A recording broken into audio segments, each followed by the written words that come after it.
This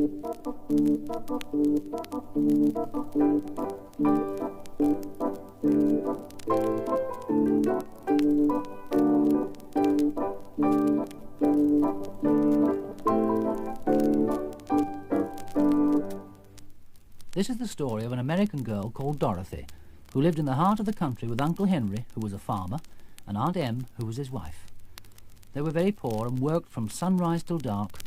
In fact, they worked so hard that they didn't have much time to play with Dorothy, and in all the time she lived with them, she never once saw them laugh. It was Toto that made Dorothy laugh. He was a little black dog with twinkling eyes, and Dorothy played with him and loved him very much. But on the day when the story begins, they weren't playing. Uncle Henry and Dorothy stood on the doorstep and looked anxiously at the sky. From the far north they heard a low wail of the wind, and they could see where the long grass bowed in waves before the coming storm. Suddenly they heard a sharp whistling in the air from the south, and saw ripples in the grass coming from that direction. Uncle Henry called to his wife, "There's a cyclone coming, Em. I'm going to look after the animals." And he ran towards the sheds where the cows and the horses were kept. Aunt Em dropped her work and came to the door. One glance told her of the danger. "Quick, Dorothy," she screamed. "Run for the cellar!" Toto jumped out of Dorothy's arms and hid under the bed, and Aunt Em threw open the trapdoor in the floor and climbed down the ladder into the small dark hole. Dorothy caught Toto at last and started to follow her. When she was halfway across the room, the wind gave a great shriek, and the house shook so hard that she lost her footing and sat down suddenly on the floor. Then a strange thing happened. The house whirled around 2 or 3 times and rose slowly into the air. It was very dark, and the wind howled horribly, but after the first few moments, Dorothy found she was riding quite easily. Suddenly, there was a big bump, and the house stopped moving. Dorothy sprang up and with Toto at her heels ran and opened the door. She was astonished to see that the cyclone had set the house down, very gently, for a cyclone, in the middle of a beautiful country. There were lovely meadows with beautiful flowers everywhere, and birds with bright-coloured feathers sang and fluttered in the trees and bushes. Well, while she stood staring around her, a group of the strangest people Dorothy had ever seen came towards her. 3 of them were men, 1 was a woman, and they were all oddly dressed. They wore round hats that rose to a small point in the centre. When they got closer, the old woman walked up to Dorothy, gave a low bow, and said in a sweet voice, "You are welcome, most noble sorceress, to the land of the Munchkins. We are grateful to you for having killed the Wicked Witch of the East, and for setting our people free from her spell." Oh, Dorothy listened to this speech in amazement. What could the woman possibly mean by calling her a sorceress, and saying she killed the Wicked Witch of the East? Well, she evidently expected her to answer, so Dorothy said, "You're very kind, but there must be some mistake. I haven't killed anyone." "Well, your house did," replied the old woman with a laugh, "and that's the same thing. Look," she said, pointing to the corner of the house. "There are the witch's 2 feet, still sticking out from underneath it." Well, Dorothy looked, and there indeed 2 feet were sticking out from under a corner of the house, and on them was a pair of silver shoes. "Oh dear," said Dorothy. "Who did you say she was?" "She was the Wicked Witch of the East.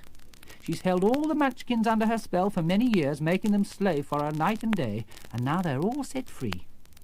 When they saw the Witch of the East was dead, the Munchkins sent a messenger to tell me about it. Oh, I am the Witch of the North." "Oh," said Dorothy, "are you a real witch?" "But yes, indeed," answered the woman. "But I am a good witch, and the people love me. I'm not as powerful as the Wicked Witch was, or I should have set the people free myself." "Yes, but Aunt Em told me that the witches were all dead, years and years ago," said Dorothy. "Is she a grown-up person?" asked the Witch of the North. "Oh, yes," Dorothy answered. "Then that accounts for it. Grown-up people don't believe there are any witches left, nor wizards, nor sorceresses, nor magicians, but of course there are." Well, Dorothy was very surprised to hear this. "Well, who are the wizards?" she asked. Well, the witch's voice sank to a whisper. "Oz himself is the great wizard. He is more powerful than all the rest of us put together. He lives in the City of Emeralds."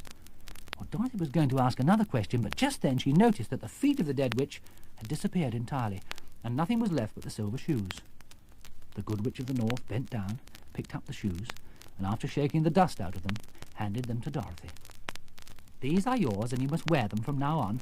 The Wicked Witch of the East was very proud of them, and there's some charm connected with them, but I never found out what it was." Holding the shoes in her hands, Dorothy said, "I'm anxious to get back to my aunt and uncle. I'm sure they're going to worry about me. Can you help me find my way?"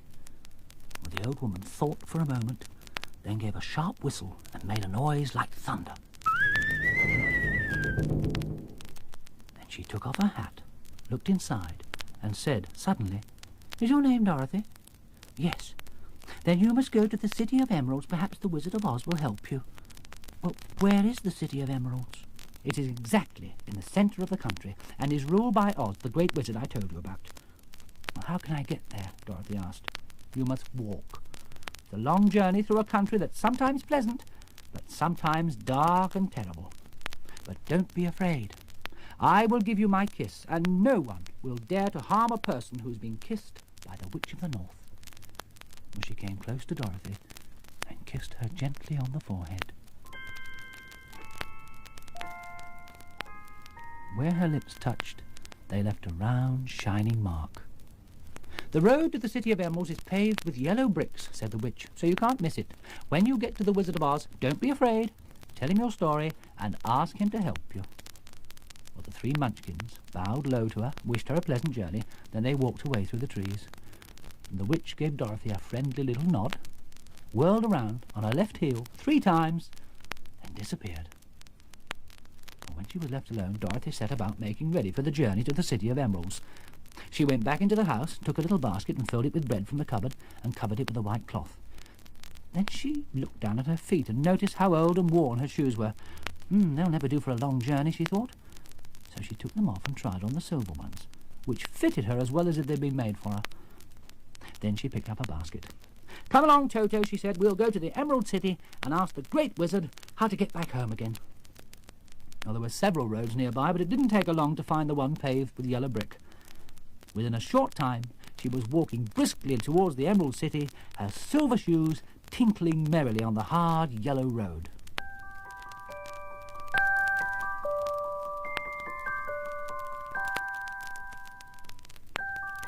When she'd gone several miles, she thought she'd stop to rest, so she climbed to the top of the fence beside the road and sat down.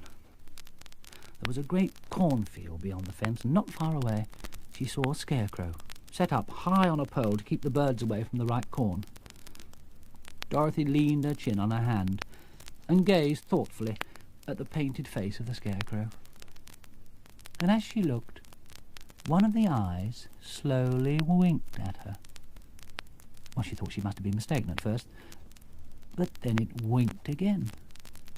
And she climbed down from the fence and walked up to it, while Toto ran around the pole, barking. "Good afternoon," said the scarecrow in a rather husky voice. "Did you speak?" asked Dorothy, very surprised. "Certainly," answered the scarecrow. "How do you do?" "Well, I'm pretty well, thank you," said Dorothy politely. "How do you do?" "I'm not feeling well," said the scarecrow. "It's boring being perched up here night and day, scaring away crows." "Well, can't you get down?" "No, because this pole is stuck up my back. If you'll take it away, I shall be very grateful." So Dorothy pulled away the stick from the sleeves of his coat. Then she gave a heave, and he shot off the pole and landed in a soft heap on the ground. "Oh, thank you very much," said the scarecrow when he'd stretched himself. "Where are you going?" "Well, my name is Dorothy, and I'm going to the Emerald City to ask the Great Wizard of Oz to send me back home." "Where's the Emerald City?" he said. "And who's the Wizard of Oz?" "Well, don't you know?" "No, indeed, I don't know anything. You see, I'm stuffed, so I have no brains at all." "Oh," said Dorothy, that's very sad. "Do you think," he asked, "if I went to the Emerald City with you, that the Great Oz would give me some brains?" "If you come with me, I'll ask him to do all he can for you." "Thank you," he answered gratefully. "How do we get there?" "Well, that's easy," said Dorothy. "We just walk." "Walk?" said the scarecrow. "I don't know how to walk." "Well, it's very simple," she told him. "First, move one leg, then the other." Well, the Scarecrow tried, but as he was still sitting on the ground, it didn't do much good. You have to stand up first, Dorothy said. Oh, I see, said the Scarecrow, and got to his feet.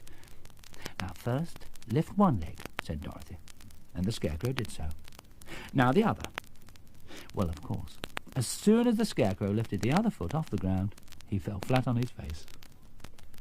Well, it took a long time before Dorothy could get the Scarecrow to walk properly, but eventually he got the hang of it, and they started to walk along the yellow brick road towards the Emerald City.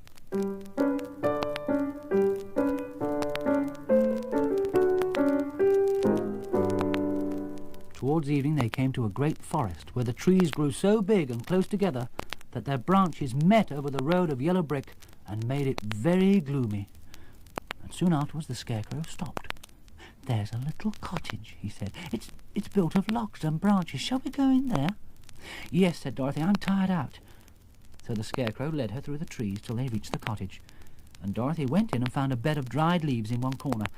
She lay down at once, and with Toto beside her, soon fell into a sound sleep. But the Scarecrow, having no brains, didn't get tired, so he stood in a corner, waiting for the morning. And when Dorothy awoke, the sun was shining through the trees. She sat up, looked around her, and was very pleased to see that her friend, the Scarecrow, didn't seem any the worse for spending the night standing up without sleep. Well, they left the cottage and were just walking through the trees towards the yellow brick road again, when they suddenly heard a deep groan nearby. What was that? Asked Dorothy timidly. I can't imagine, said the Scarecrow, but I don't like the sound of it at all. Well, while they were wondering what to do, they heard another groan, and this time louder, and it seemed to come from behind them. So Dorothy turned round and walked through the forest just a few steps, and suddenly she saw something shining in a ray of sunlight that fell between the trees. She ran towards it and then stopped short with a cry of surprise. One of the big trees had been partly chopped through, and standing beside it, with an uplifted axe in his hands, was a man made entirely of tin. His head and his arms and legs were jointed, but he stood perfectly still, didn't seem to be able to move at all. Dorothy looked at him in amazement, so did the Scarecrow, while Toto barked sharply and tried to snap at the tin legs till he hurt his teeth. Did you groan? Dorothy asked. Yes, answered the Tin Man. I did. I've been groaning for more than a year, but no one's heard me before. Well, Dorothy thought the man seemed very unhappy. What can I do to help? She said. Get an oil can and oil my joints, he answered.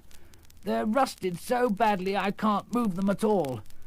If I'm well oiled, I shall soon be all right again. There's an oil can in my cottage. Well, Dorothy at once ran to the cottage, where she found the oil can on a shelf and then hurried back. Where are your joints? She asked him. Oil my jaw first, replied the Tin Man, so she did. And after a great effort, he managed to open his jaw. Oh, that's better. Oh, that's better, he said. Now my neck, please. That was quite badly rusted, but eventually the Tin Man found he was able to turn his head from side to side.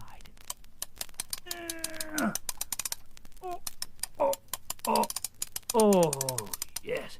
And now the joints in my arms and legs, he said. And Dorothy oiled them, and the Tin Man bent them carefully.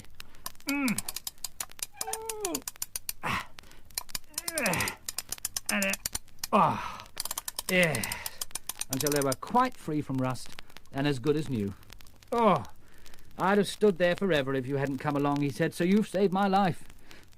We're on our way to the Emerald City to see the great Oz, said Dorothy. Well, why do you want to see him? Asked the Tin Man. I want him to send me back home, and the Scarecrow wants him to put a few brains into his head, Dorothy replied.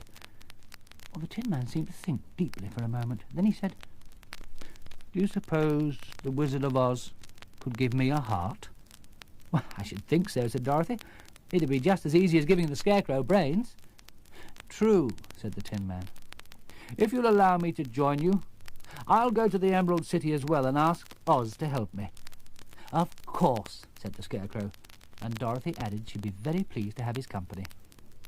So the Tin Man shouldered his axe, and they all walked through the forest until they came to the road that was paved with yellow brick. And then suddenly there was a terrible roar, and the next moment a great lion bounded into the road. With one blow of his paw, he sent the Scarecrow spinning over and over, and then he struck the Tin Man with his sharp claws so that he clattered over and lay still.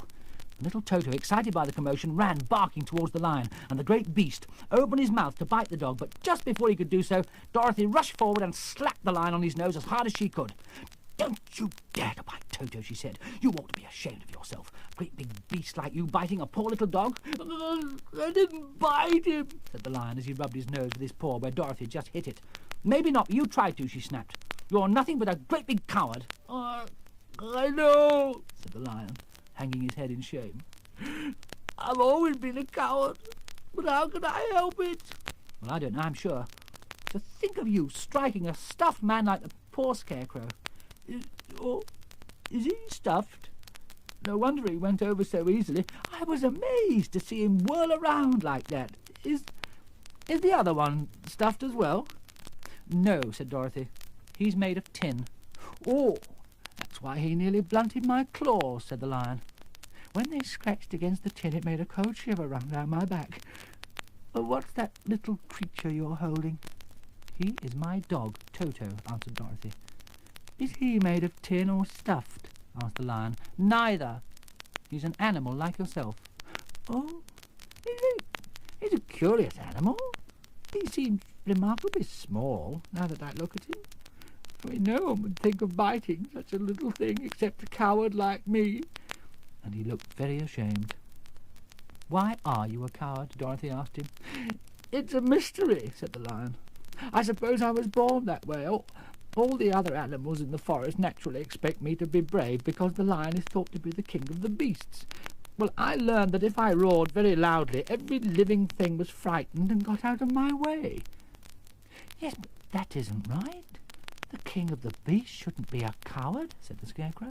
"I know," said the lion, wiping a tear from his eye with the tip of his tail. "Makes my life miserable. But whenever there's any danger, my heart begins to pound with fear."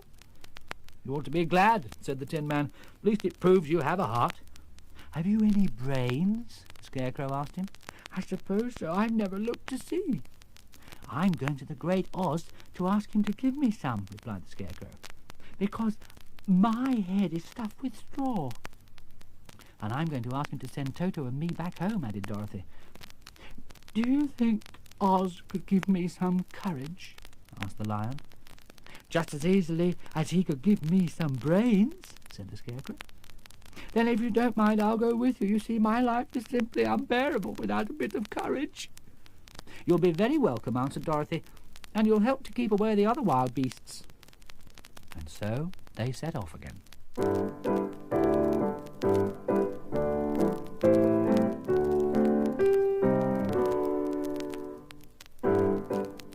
They'd hardly been walking an hour when they came to a great ditch that crossed the road and seemed to cut the forest in two. The sides were so steep that none of them could climb down, and for a moment it seemed they could go no further. "Now what shall we do?" asked Dorothy in despair. "I haven't the faintest idea," said the Tin Man, and the lion shook his shaggy mane and looked thoughtful. I think I could jump over it," he said. "Then we're all right," answered the Scarecrow. "You can carry us all over on your back one at a time." "Well, I'll try it," said the lion. "Who'll go first?" "I will," said the Scarecrow, "because if you found you could not jump over the gulf, Dorothy would be killed, or the Tin Man would be badly dented on the rocks below, but it won't matter so much for me. The fall wouldn't hurt me at all." "Well, what about me?" said the lion. "I'm terribly afraid of falling myself, but I suppose there's nothing I can do but to try it. All right, jump on my back." So the Scarecrow got up on the lion's back, and the big beast walked to the edge of the gulf and crouched down. Then, giving a great spring, he shot through the air and landed safely on the other side. They were all very pleased to see just how easily he did it, and after the Scarecrow got down from his back, the lion sprang across the ditch again.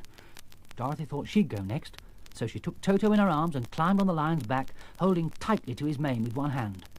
And the next moment, it seemed as if she was flying through the air. And then, before she had time to think about it, she was safely on the other side. The lion went back a third time and got the Tin Man, and then, after he got his breath back, they started along the yellow brick road again, and were pleased to see that the trees were getting thinner as they went. They walked along, listening to the singing of the brightly coloured birds and looking at the flowers, which now became so thick that the ground was covered with them. There were big yellow and white and blue and purple blossoms, and great clusters of scarlet poppies which were so brilliant they almost dazzled Dorothy's eyes. "Aren't they beautiful?" she said, as she breathed in the spicy scent of the flowers. "I suppose so," answered the Scarecrow. "When I have brains, I shall probably like them better." Well, they came upon more and more of these big scarlet poppies, and fewer of the other flowers. Now, these poppies were magic, and their scent was so powerful that anyone who breathed it fell asleep and couldn't ever be woken again unless they were moved away from the flowers. Well, Dorothy, of course, didn't know this, and soon her eyes closed in spite of herself, and she forgot where she was and fell fast asleep among the poppies. "What shall we do?" asked the Tin Man.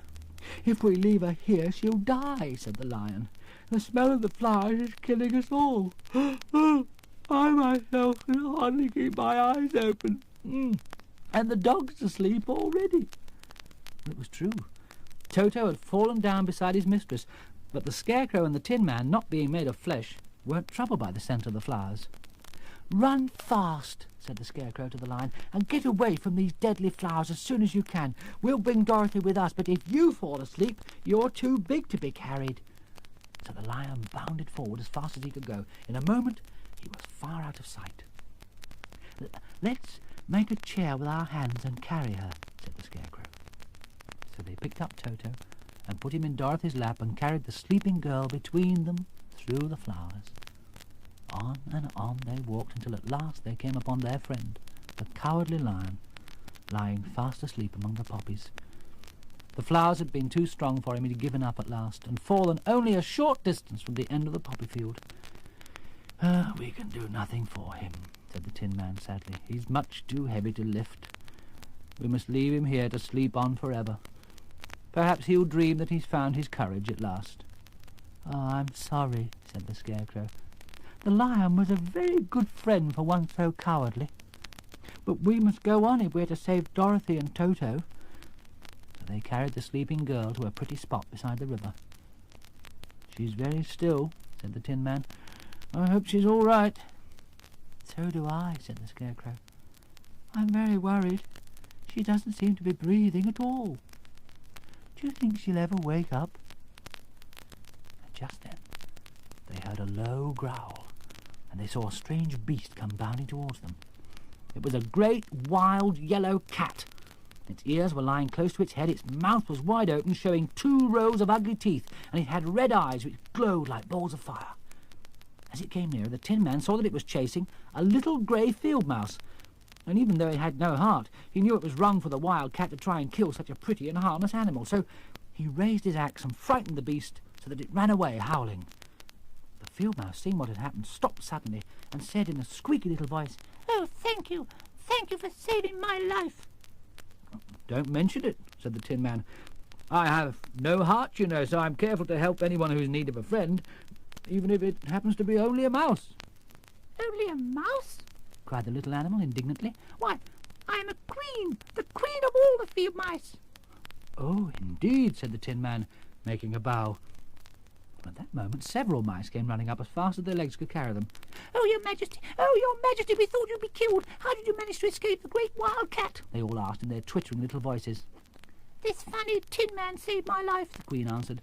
"So from now on you must all serve him and obey his slightest wish." "Oh, we will!" cried all the mice in a shrill chorus. "Is there anything we can do to repay you?" said the Queen. "Nothing that I know of," answered the Tin Man, but the Scarecrow said quickly, "Oh, yes, you can save our friend the Cowardly Lion, who's asleep in the poppy field." "A lion?" cried the Queen. "He'll eat us all up." "No, no," said the Scarecrow. "He'd never hurt anyone who's a friend of ours." "Very well," said the Queen. "We will trust you. But what shall we do?" "Have you many subjects?" asked the Scarecrow. "Oh, yes, thousands." "Then tell them all to come here as soon as possible, and tell each one to bring a long piece of string." Well, the Queen turned to her courtiers and told them to do exactly as the Scarecrow asked. As soon as they heard her orders, they ran away in every direction as fast as they could.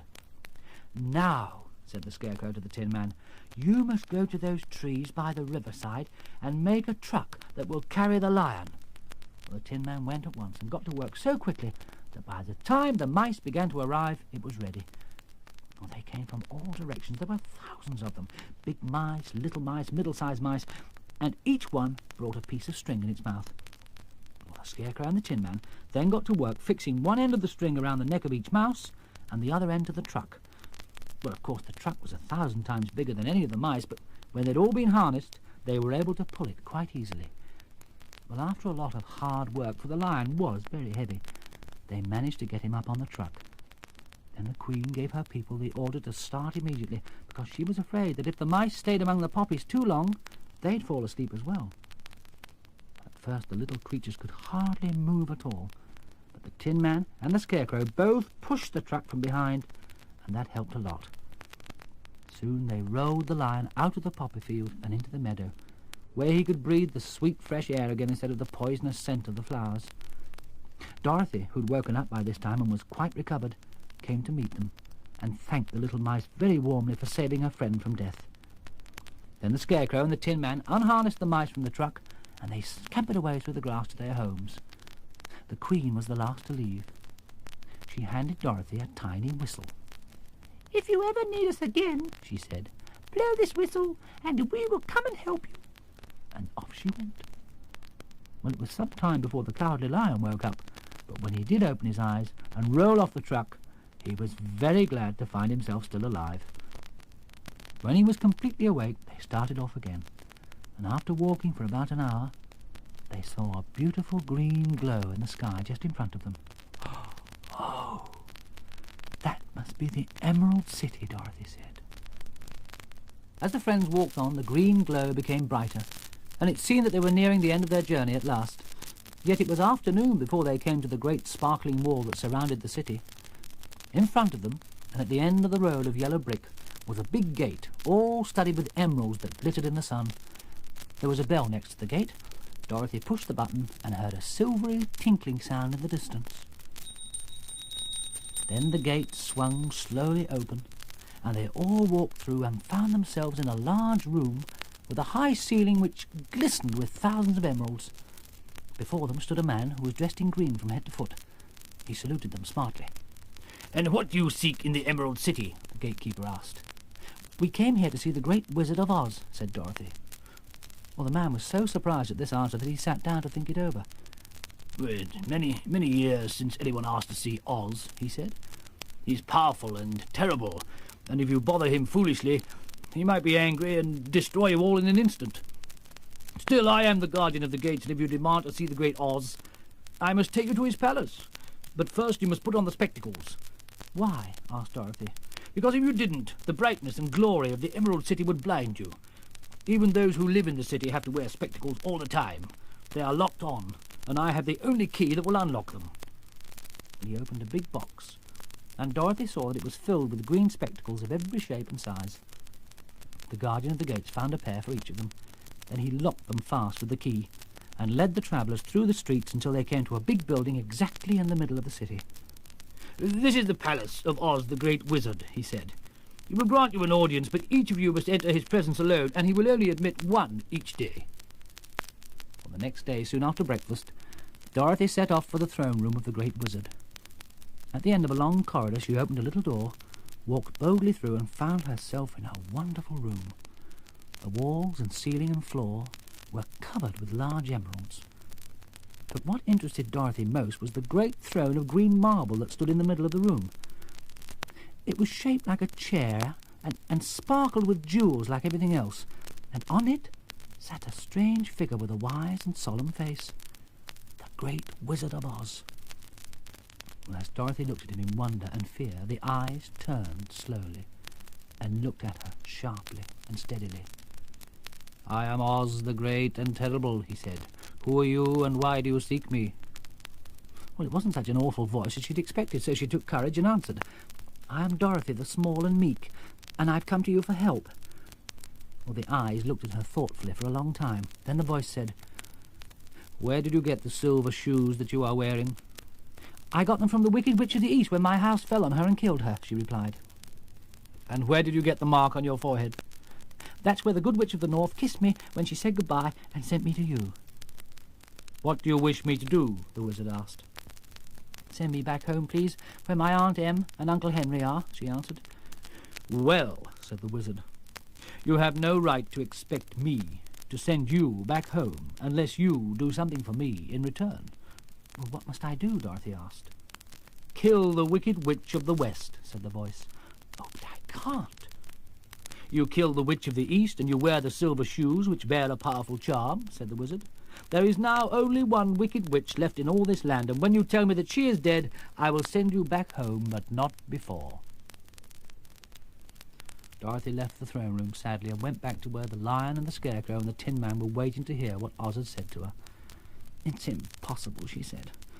Oz will not send me home until I've killed the Wicked Witch of the West, and I can never do that. The next morning the soldier with the green whiskers came to the Scarecrow and said, Oz has sent for you. Come with me. So the Scarecrow followed him and was admitted into the great throne room, where he found a strange figure with the face of a barn owl with glassy green eyes. It turned to him suddenly and said, "Ooh, I am Oz the Great and Terrible.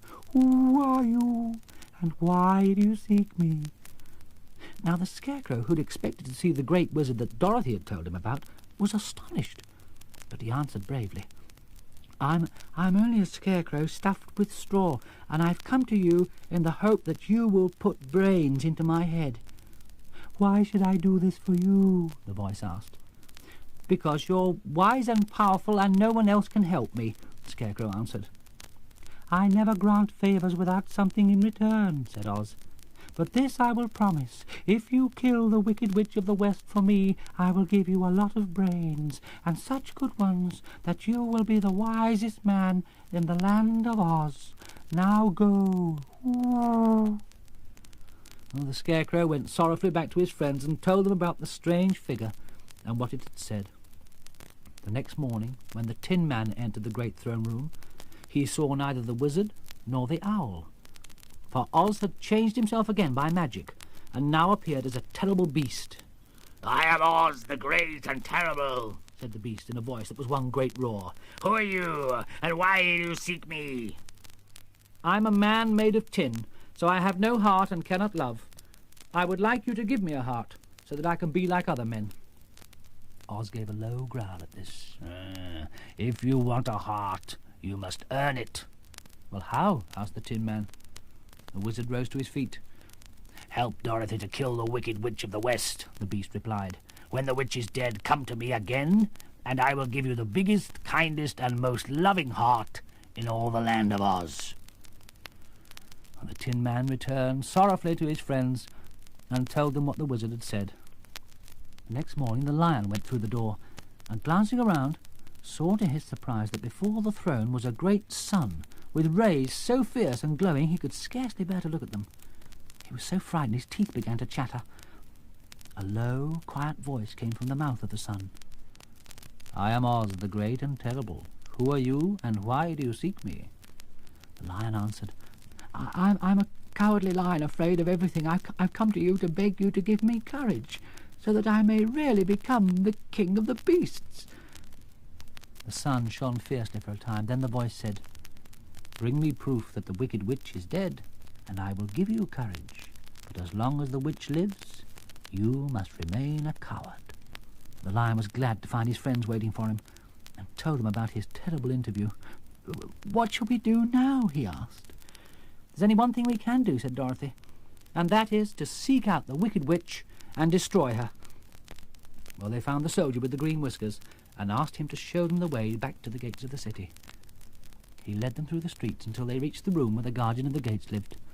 He unlocked their spectacles, put them back in his great box, and then politely opened the gate. "Which road leads to the Wicked Witch of the West?" Dorothy asked. "There is no road," answered the guardian of the gate, "but keep to the west, where the sun sets, and you're bound to find her."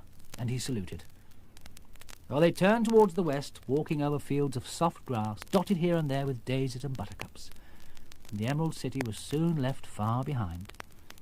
In the afternoon it was so hot, with the sun shining into their faces, that Dorothy and Toto and the Lion were soon tired and lay down on the grass and fell asleep, with the Tin Man and the Scarecrow keeping watch. Now, the Wicked Witch of the West had only one eye, but she had a powerful telescope and could see everywhere. As she sat in the doorway of her castle, she happened to look around and saw Dorothy lying asleep with her friends all around her. And as she was a powerful witch, as well as a wicked one, she soon made up her mind what to do. In her cupboard there was a golden cap with a circle of diamonds and rubies all round it. Now, this golden cap had a magic charm. Whoever owned it could call the winged monkeys, who would obey any order they were given. With an evil smile, the Wicked Witch took the golden cap from her cupboard and put it on her head. Then she stood on her left foot and said slowly, "Pepe, Pepe, Kake." Then she stood on her right foot and said, "Hello, hollow, hello." After this, she stood on both feet, raised her arms, and called out in a loud voice, "Zizzy, zuzzy, zick." Now the charm began to work. The sky grew dark. A low rumbling sound was heard in the air. There was a rushing of wings and a great chattering, laughing. And the sun came out of a dark sky to show the Wicked Witch surrounded by a crowd of monkeys, each with a pair of powerful wings on his shoulders. One, much bigger than the others, seemed to be the leader. What do you command? "Go to the strangers who are within my kingdom and bring them to me," hissed the witch. Your command shall be obeyed, said the leader. And then with a great deal of chattering and noise, the winged monkeys flew away to the place where Dorothy and her friends were. They seized the Tin Man and the Lion and the Scarecrow, and they took them back to the witch's castle. There they were thrown into a dark cellar. They didn't hurt Dorothy at all.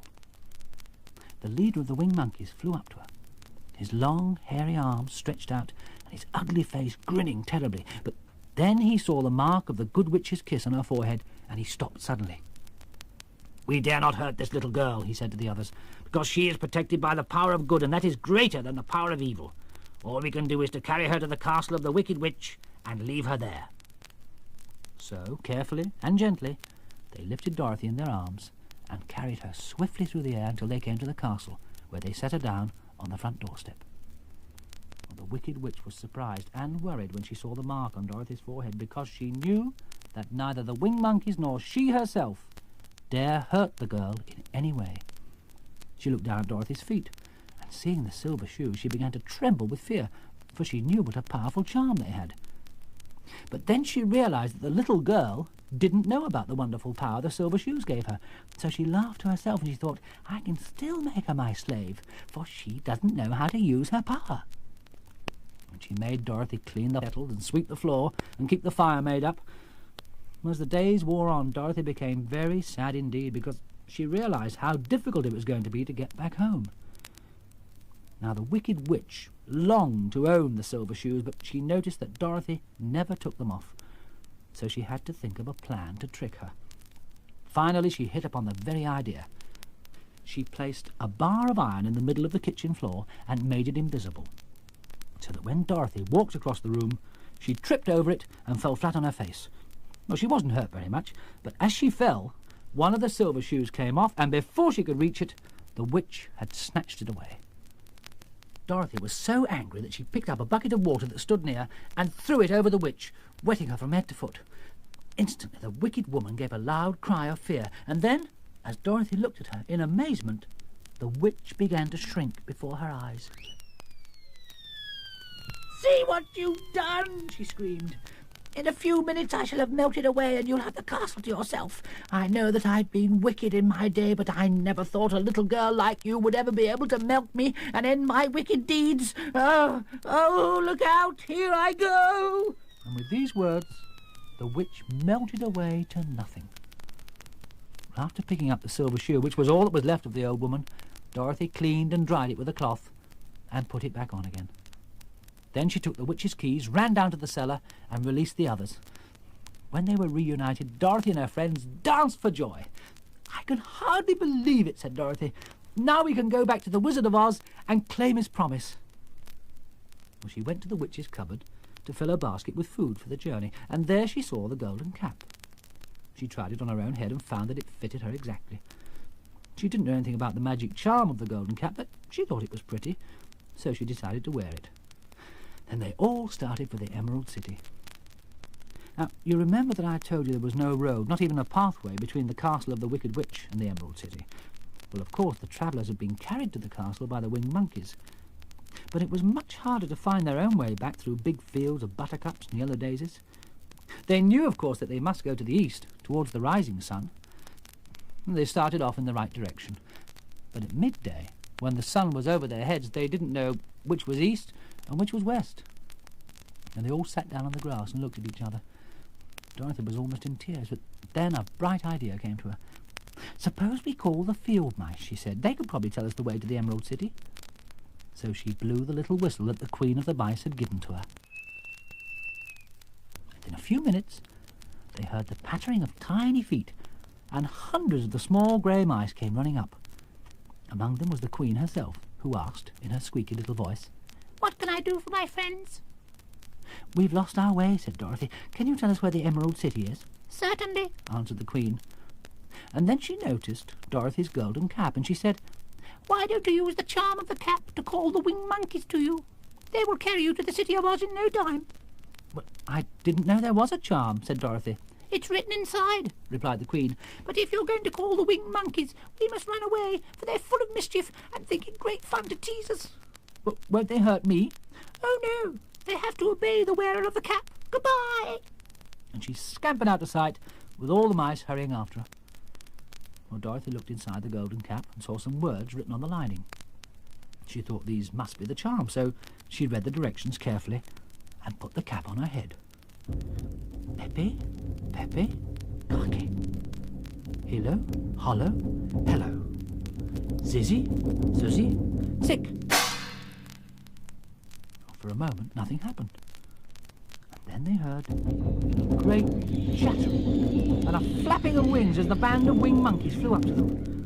The king bowed low before Dorothy and asked, "What is your command?" "We wish to go to the Emerald City, and we've lost our way," she replied. "We will carry you," replied the king. And no sooner had he spoken than two of the monkeys caught Dorothy in their arms and flew away with her. Others took the Scarecrow and the Tin Man and the Lion, and one little monkey seized Toto and flew after them. And in no time at all they looked down and they saw the green shining walls of the Emerald City in front of them.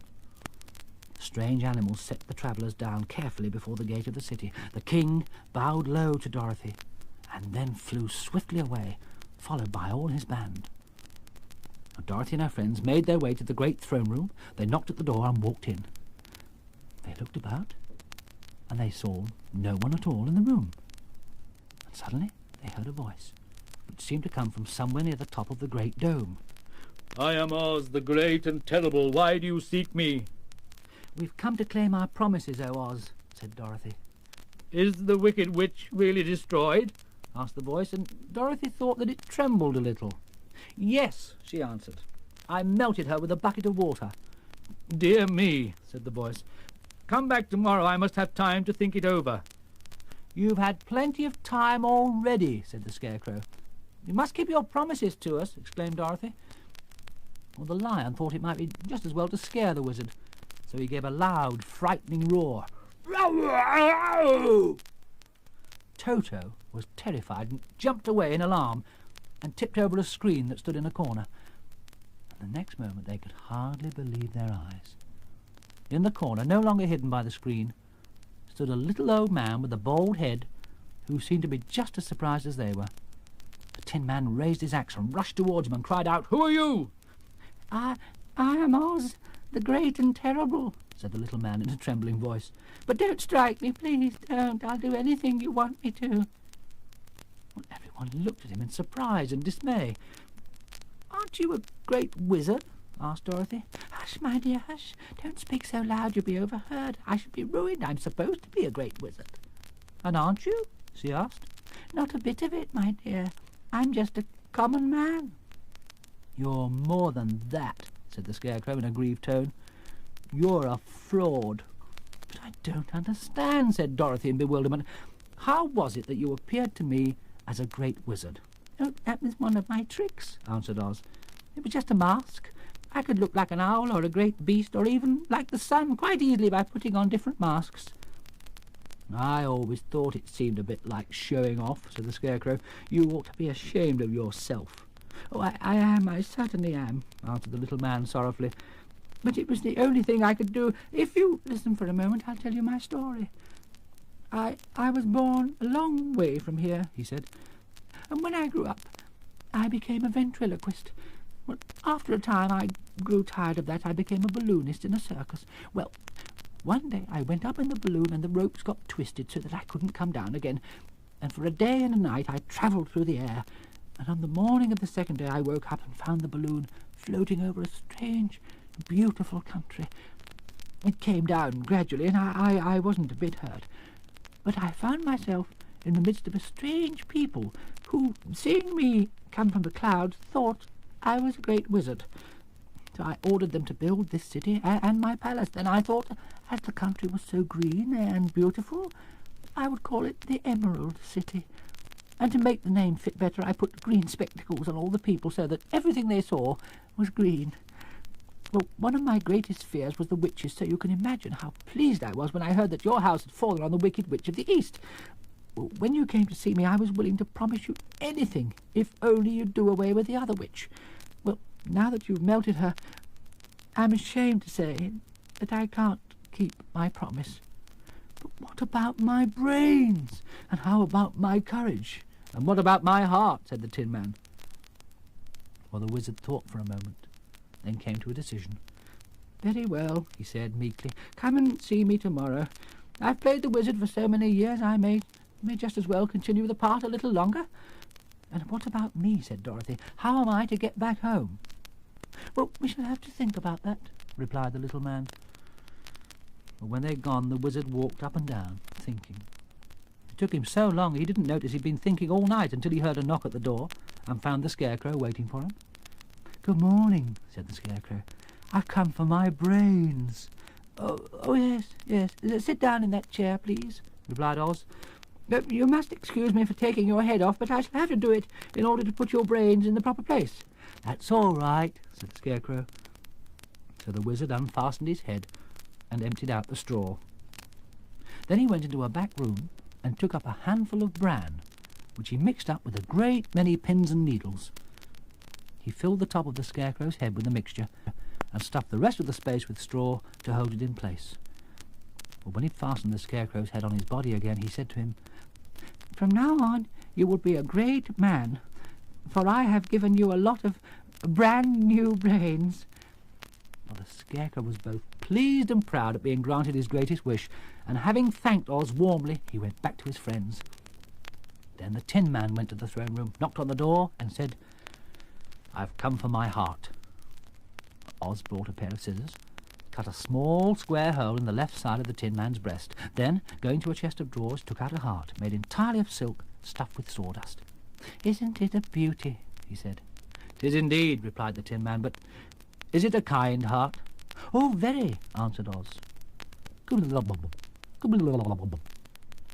heart seemed to flutter for a moment when Oz first put it into place, but then it started to beat as steadily as a watch. Ka-bonk, ka-bonk, ka-bonk, ka-bonk. "There," said the wizard, as he replaced the square of tin neatly. "Now you have a heart that any man might be proud of." Well, next the Lion went to the throne room and said nervously, I've come for my courage." "Very well," answered the little man. "I'll get it for you." He went to a cupboard, reaching up to a high shelf, took down a square green bottle. "Drink this," he said. "What is it?" asked the Lion. "Well," answered Oz, "if it were inside you, it would be courage.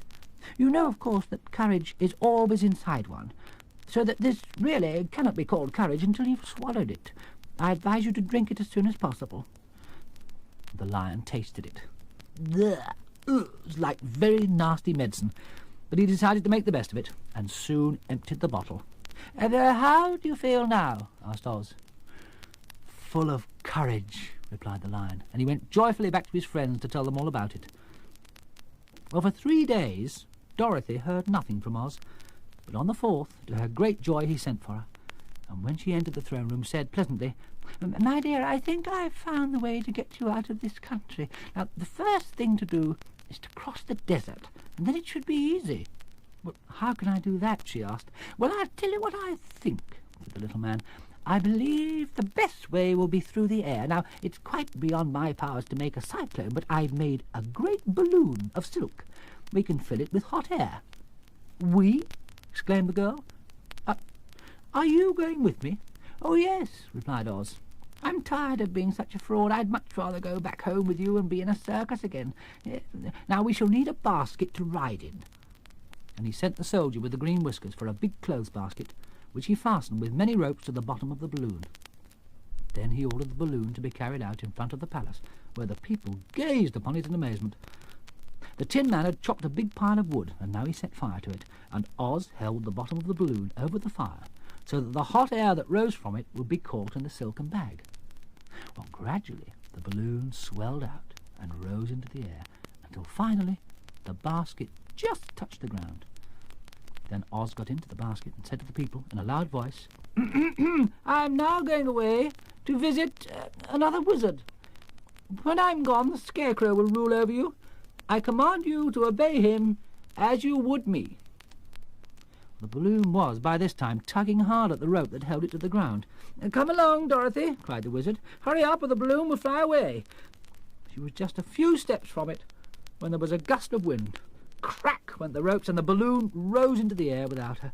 "Come back," she shouted. "I want to go too." "I can't come back, my dear," called Oz from the basket. "Goodbye! Goodbye!" "Goodbye!" shouted everyone as they looked up to where the wizard was rising every moment farther into the sky. And that was the last any of them ever saw of Oz, the wonderful wizard, though he may have reached his home safely, and be there now for all I know. Well, next day the four travellers met in the throne room to talk things over. The Scarecrow sat on the big throne, and the others stood respectfully before him. They needed a plan to get Dorothy home. The Scarecrow thought so hard that the pins and needles began to stick out of his brains. Finally he said, "Why not use the magic cap?" So she went and got it and handed it to the Scarecrow, who used his new brains to read the spell.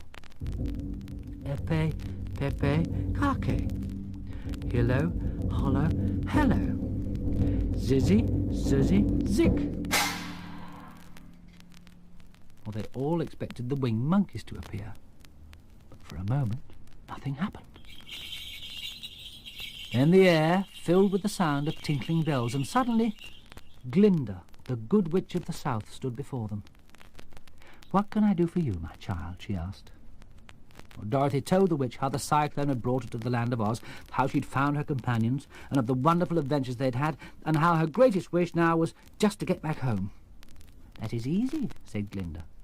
"Your silver shoes will carry you over the desert. All you have to do is to knock the heels together 3 times and command the shoes to take you wherever you wish to go." "Well, if that's so," said Dorothy, "I'll ask them to take me home immediately." She threw her arms round the lion's neck and kissed him, patting his big head tenderly. Then she kissed the Tin Man, who was weeping in a way that threatened his joints. But when she hugged the soft, stuffed body of the Scarecrow, she found that she herself was crying. Then she took Toto in her arms, and having said one last goodbye, she clapped the heels of her shoes together 3 times, saying, "Take me home to Aunt Em." Instantly she was whirling through the air so swiftly that all she could see or feel was the wind whistling past her ears. And when she stopped spinning at last, she could hardly believe her eyes, for she was sitting on the grass, and just in front of her was the new farmhouse Uncle Henry had built after the storm had carried away the old one. The door opened, and Aunt Em came out of the house. She looked up and saw Dorothy running towards her. "My darling child," she cried, "where in the world did you come from?" "From the land of Oz," said Dorothy. "I've had a wonderful time, and I've had lots of adventures, but... oh, Aunt Em, I'm so glad to be home again."